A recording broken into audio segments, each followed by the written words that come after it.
everyone, welcome back to my channel, and today we're going to be freaking out about some of the books that I've read so far this year. So hello, welcome back to my room, and me sitting on the floor. My lighting is terrible, but I think I finally made a tripod version where I'm not like chopping off the top of my head. So if you all actually wanted to see my face, you're welcome. Anyways, this is a tag that I've kind of been following. I first heard about it on Noelle Gallagher's channel. I'll link her channel somewhere. She is an amazing booktuber. I love everything that she does. And it's a set of 18 questions, kind of to wrap up, since we're in June now, how we're feeling about the books that we've read so far this year. So, without further ado, let's get started. So, question number 1, the best book that I've read so far this year. That's hard. I feel like I'm going to be more susceptible to say that I like the books that I've read like more recently because they're like fresh in my memory. I think the best book that I've read so far this year has to be I Was Born for This by Alice Osman. Osman. I'm sorry if I'm butchering that name. I read Radio Silence earlier this year, mostly because I heard Cat or Paperback Dreams, she talked about it so much that I was like, I have to read this book, and I loved that book and it really stayed with me, but it didn't stay with me in the same way that I Was Born for This was. I know that book is going to come up later on in these tags, so I'm going to wait and I'm going to leave it till then. Best sequel I've read so far. Okay, I've only read 2 sequels this year, and one was the Truly Devious series, so if you haven't seen my video on that, I did not enjoy that. I think the best sequel I've read this year has to be Wayward Son. I read Carry On and Wayward Son by Rainbow Rowell within 2 days. Probably within 36 hours if we're being honest, and actually I think this works because Wayward Son is one of the few times that I've read a series and the sequel has been better than the original. I really just love the way that they delve into Simon and Baz's trauma. I hate when series just kind of have these super big events happen to characters and then they just kind of move on and act like everything's fine. Harry Potter is notorious for that. Harry's so well adjusted for all the crap that he goes through in his entire life. So I really enjoyed some of the exploration and themes of mental illness that exist within that book, and them kind of learning to grapple with and accept the trauma that happened to them, but also the way that it's impacted their life. You can definitely see that they're a lot more nervous and hesitant, and suddenly their magic, this thing that has always been there for them, fails in ways that it never has before, and that's something new that they have to face. I'm obsessed with that series. I've made way too much fan art for it. I was a part of the Simon Snow coloring book, which is also another video that I'll link to somewhere. So yeah, it's been a time with that series, and I really want the next book to come out. New release you haven't read yet but want to. Okay. I have thoughts. The book that I really, really want to read that came out in 2020 is called Felix Ever After, and I believe it's by Case and Calendar, and it basically, it features a trans demisexual person of color as the lead character, and it's a YA love story. I think that the way the representation has gone is very interesting to me because I feel like there's these pockets of representation that are getting a lot of focus. I've noticed a huge surge in male homosexual relationships, particularly in YA novels, but I think trans characters and just trans characters living their life and falling in love and going through all of those experiences is something that's really underrepresented. So that's something that I can't wait to read. They don't have it at any of my libraries yet, and I haven't had a chance to go out and pick it up. So fingers crossed I'll have a chance to read that soon and that it lives up to my anticipation. Number 4, most anticipated release for the second half of the year. So getting back involved in like the book community, there's a lot of like releases and things that I haven't been following as much. Especially there's not a lot of series I'm super invested in right now. Because I have a bad habit for like binging series all at once. So that being said, Any Way the Wind Blows does not have a confirmed release date. That's the third book in the Simon Snow series. But there has been talk of it being out for Christmas of this year. I don't know if that's gonna happen. Maybe I dreamt that or read the wrong article, but I can't wait to read more of that series. So that is definitely my most anticipated book. Biggest disappointment. Okay, so disappointment. Some books are disappointing, but like I wasn't expecting much from them. So I feel like that's different from like if I was really looking forward to reading the book and then I read it and it was trash. Okay, I think there's a couple that I want to talk about here. One is Harlan Coben's The Stranger. I haven't watched the TV series yet because I'm very interested to see how they do that, but that book was kind of disappointing to me. Like, I've read Harlan Coben's books before and I'm a pretty big fan of him. But I felt like some of the way that it came together at the end felt like a little bit sloppy and a little bit rushed. So I was disappointed with that book. I've used the word disappointed so much it doesn't have any meaning. And then I think the other big disappointment for me is the Truly Devious series. Again, I won't get into it. There's like a 20-minute long video if you want to hear me rant about it. But I loved the first book and I really fell in love with the characters and I fell in love with the way that she portrayed like anxiety, and they had a diverse representation and the mysteries were really fascinating. And then The Vanishing Stair got worse. And then The Hand on the Wall, which is the very last book, hated it. I hated it so much. The ending was so forced. They just like throw Stevie's anxiety out the window. I don't know. It was probably one of the most like aggravating books that I've read. Like the aggravating, especially when it's a trilogy because you invest so much time into it. And I think that's something I rant about like a lot in my video. It was very funny when I was filming that Truly Devious video. It made me realize how upset I was about the books because I didn't think I was that upset. And then I like got talking and I got more and more like aggravated as the video went on. So that was the time. Yeah. One more book for the disappointing. I did finally read, I don't know if this counts as book, it's more of a novella. Dr. Jekyll and Mr. Hyde by Robert Louis Stevenson, and I feel like the lore behind that has like become so big that the story itself, I don't want to say it doesn't stand up because obviously it's the source material, but it's so short and there's like so, it feels limited in ways compared to things like the musical and that have come out of it that people have created and really delved deeper into it. So I think I was like expecting a little bit more of a pow from it that I didn't get, but that's okay. Sometimes that happens with classics, but they're classics for a reason, and like obviously all of those amazing things that have come out of the Dr. Jekyll, Mr. Hyde concept or phenomenon wouldn't exist without that original book, so I'm really glad that I could officially say that I've read it. Number 6, biggest surprise. Okay, so biggest surprise for me has to be something that I wasn't... You know what? I'm actually gonna go with Simon versus the Homo sapiens agenda for this. Not that it was, like... Not that I was expecting it to be bad, but I think... So, I had seen the movie Love, Simon, and the TV show Love, Victor was coming out, and I wanted to read the book before I saw Love, Victor. And I think Simon versus the Homo sapiens agenda was so different to me than the film that in like a lot of ways that I wasn't expecting. Like I found like Simon's personality in the book was completely different from his personality in the film, and there was like huge aspects of the book that got stripped from the film, particularly like his relationship with his sisters and his older sister.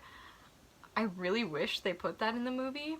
So I think it was a surprise in a way because it was different from what I expected in a completely good way. And it kind of challenged and shifted my ideas of the movie. I think there's definitely pieces of the movie that I still liked better than the book, but also I think the book does like a much better job of like leading you through that mystery of trying to figure out who Blue is before telling you, where in the film it kind of feels like it comes out of nowhere. Also, the way that Blue and him meet in the book compared to the movie is much better, because I've never really liked the way in the movie that he basically, like, forces Blue to out himself in front of the entire school. Because that's not cool. So yeah, I think that book was definitely a good surprise. Favorite new author. I have two for this. One is gonna be Rainbow Rowell because, again, I'm just obsessed with the Simon Snow trilogy. I feel like it's cheating to say that because I've never read any of her other books besides Carry On and Wayward Son, but also, I don't know why I was so hesitant to read a lot of her books. I think it just got, like, overhyped, and when I was younger I had this weird thing where I was like, heh, that's popular, I'm not gonna like it, which is stupid, and now I just kind of do whatever I want, which is great, because I read books that sometimes turn out to be really, really good, and sometimes they turn out to be really bad, and I was right, but it doesn't matter, because I'm just enjoying what I'm doing. So yeah. Sorry, went totally off track there. Rainbow Rowell, I really love her books, and I love the way, I'm not a romance person, so I don't usually read romance, but the way that that romance is written in that series between Simon and Baz is so well done that they're like actual human beings, and it's not just like, boom biddly bang, we're together now. That was terrible. Let's never talk about that again. But yeah, so often in YA it just feels like so forced or spontaneous, and they're always like jumping to like the next level every 5 pages, and you're like, hold on, you didn't speak to each other before 2 days ago. Let's slow this train down. So I don't even know where this was going. Let's just say this. Her characters are vivid and they're honest and they actually act like human beings, and I really appreciate that. Her writing is also beautiful. I really want to buy physical copies of the books, but because of the like pandemic, I read them on my Kobo, and I have like all sorts of like highlights and annotations on my Kobo about my thoughts. Also, this is one of my favorite, like when you put in your reading logs on Goodreads, I love going back and rereading my reactions to this book because they're absolutely hilarious, and sometimes it's just like straight like keyboard smash all caps locks reactions, and it's a good time. So that's, the other author I wanted to say was Alice Osman, which I've already talked about kind of. I'm going to get into her a little bit more later, so I'll kind of leave it there. But I have read 2 of, I believe she has 3 novels. Someone can fight me if that's wrong. I read Radio Silence, and I read I Was Bored for this, and I've tried to read Solitaire, but I cannot find a copy of it. I have like 3 library cards with different branches, and none of them have a copy of that book. So I'm working on it. And I also have to read Heartstopper.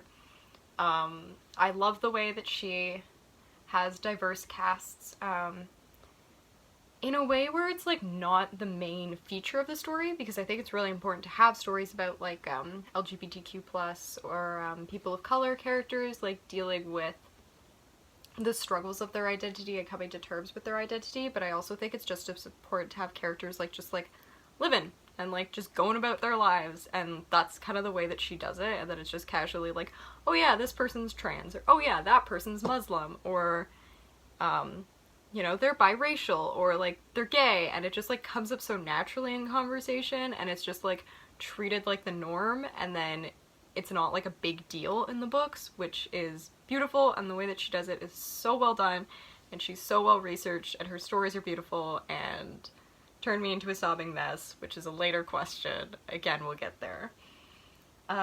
Newest fictional crush. I don't crush on characters.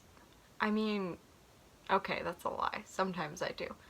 I think it would have to be Baz from the Simon Snow series. I swear I've read more books. I feel like I'm talking about the same 3. I've read 22 books this year so far, and my goal is to read 50, and I'm like on track to get there. So I promise I'm not just talking about the same 3 books over and over again.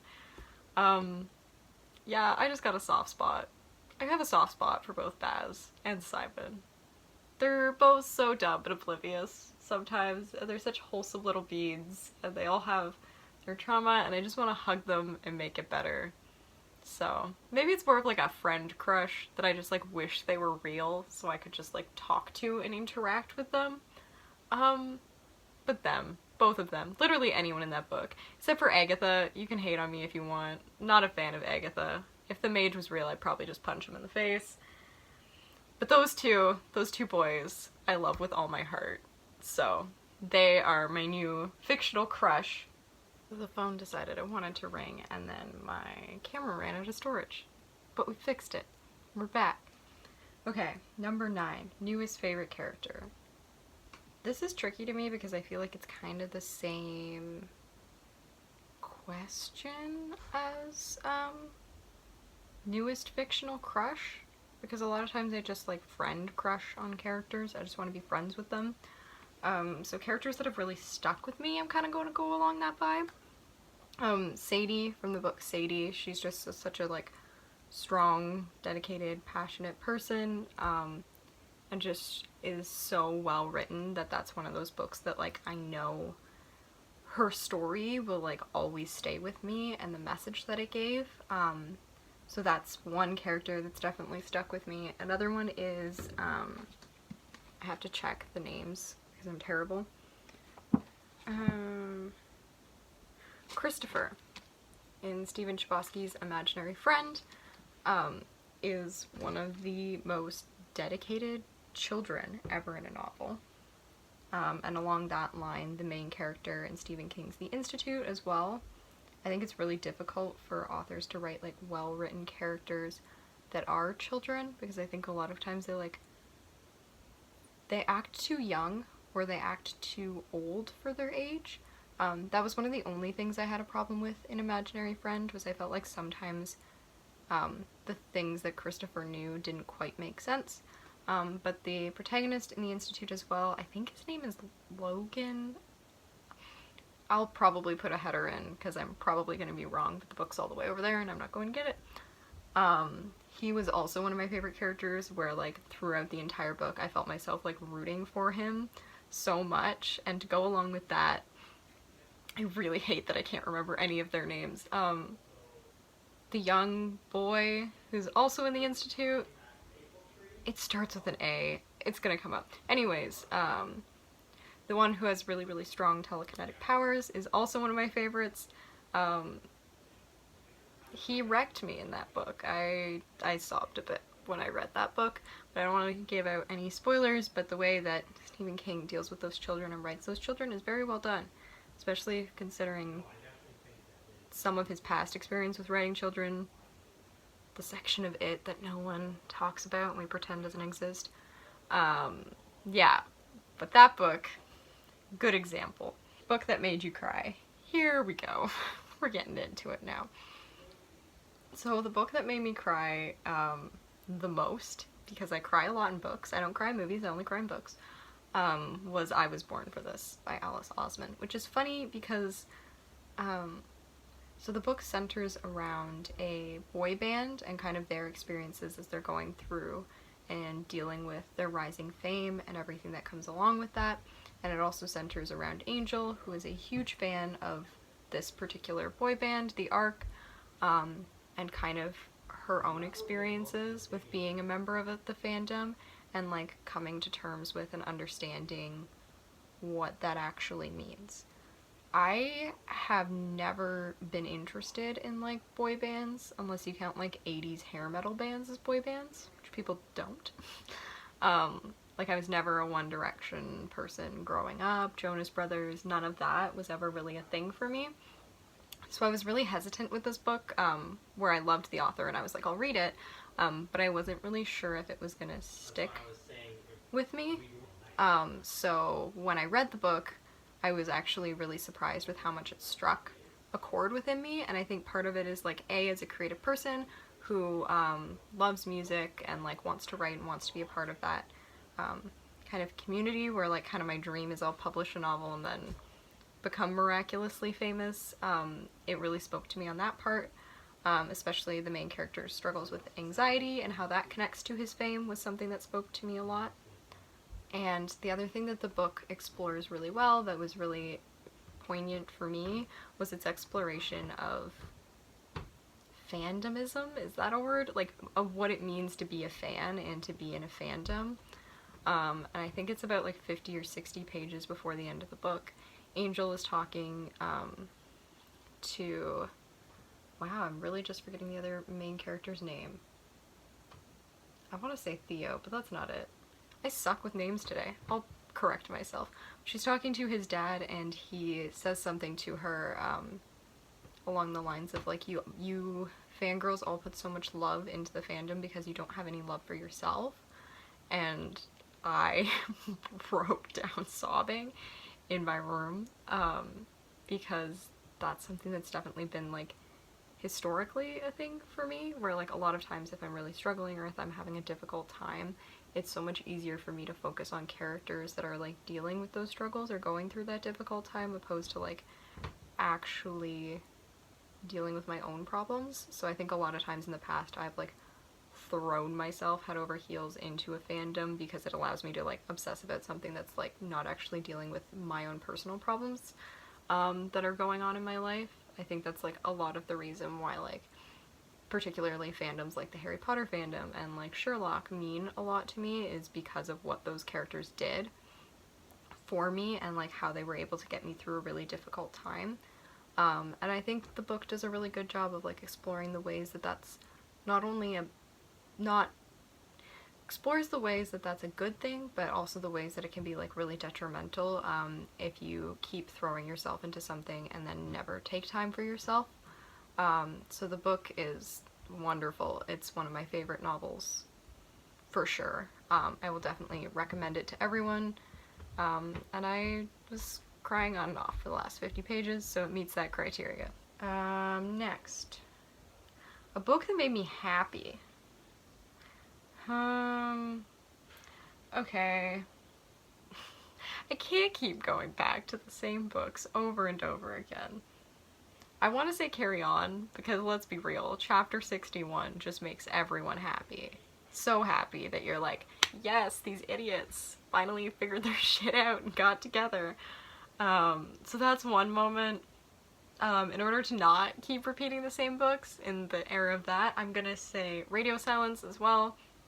The mother in that book, like Alan's mother, drives me insane. Like I've never wanted to call child services on a fictional character more in my entire life.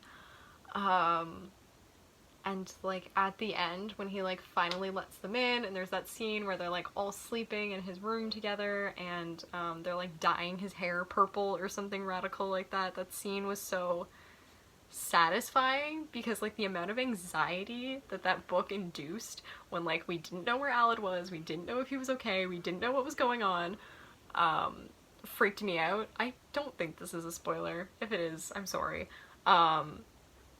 So to like be actually able to see those characters like have those conversations that they've been avoiding the entire novel was like really satisfying and made me very happy. So yeah, that's definitely a book that made me happy, but I think we all know the prize goes to Carry On. Really, the answer to all these questions just seems to be Carry On and Wayward Son. Except for the disappointment one, because those books did not disappoint. 12, most beautiful book. Beautiful in terms of writing, or beautiful in terms of like physically beautiful?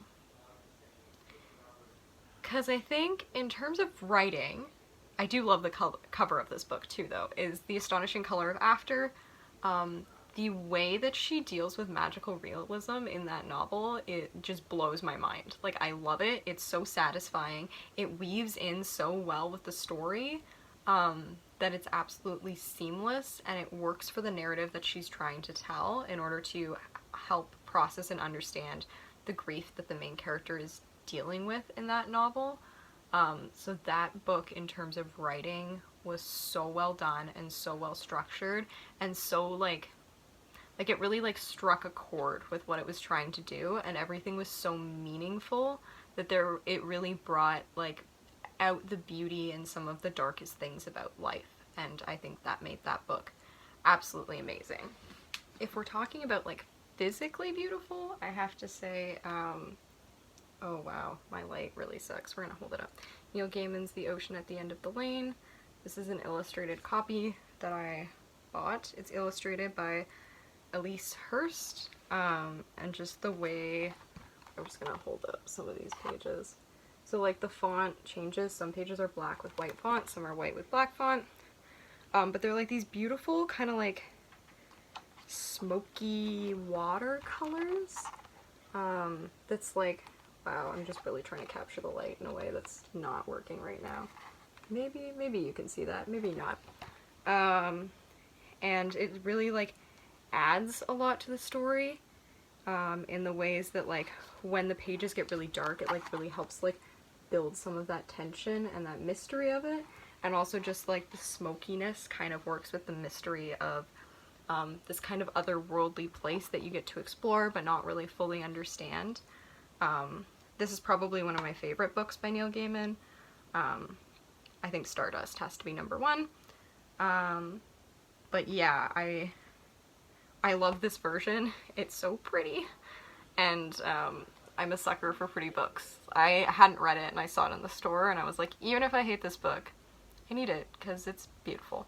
What books do I need to read by the end of the year? Oh, well that is tricky. Okay, I was just thinking about this. I have some books that like I want to get through. Like I'm 60% of the way through Frankenstein right now and I just can't get up the guts to finish it, but that's a book that I really, really want to read. Black Leopard, Red Wolf is on my TBR for this year. That's by Marlon James. That is a book that I need to read by the end of this year. Us Against You, which is the sequel to Beartown by Frederick Brockman. I haven't read that book.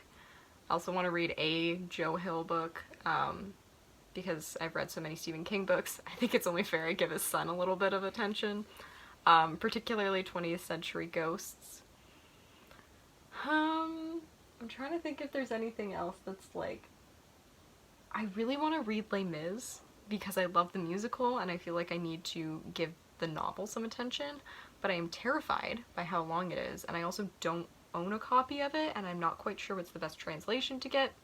So that might not be a this year thing, but that is a book that I like need to read at some point in my life. I've actually, like, quarantine has helped me get through a lot of the books that were on like my need to read, like where I've had them on my shelf for 3 years and never read them. So that's really nice. So I'll be sure to try and like check a lot of those off of my list. And now I'm kind of like exploring new books and just kind of like reading them as I find them. But those are definitely some of the books that I'm like been putting off for a really long time that I read to need, particularly Les Mis, because of how long it is. Terrifies me. So last question is favorite book community member. I totally lied and thought there was 18 questions. There's only 14. Haley and Bookland is one of my favorite channels. I will link all of them somewhere. As I've already mentioned, Noelle Gallagher's channel, as well as Paperback Dreams. There's so many good booktubers out there, and some of them I love watching, some of them we just have different tastes in books, but go out and check them out and explore. Yeah, but with that being said, I think that's all for now. I've read 22 books this year, but it seems like I've only read 3. Particularly 2, if we just talk about the fact that all I talk about is Carry On a Wayward Son. But I have 28 more books to read in order to meet my reading goal for 2020. So I guess I better hit the books. Thanks for watching. Be sure to like and subscribe and continue to follow my channel. I'll leave my links to my blog and my Instagram down in the description as well.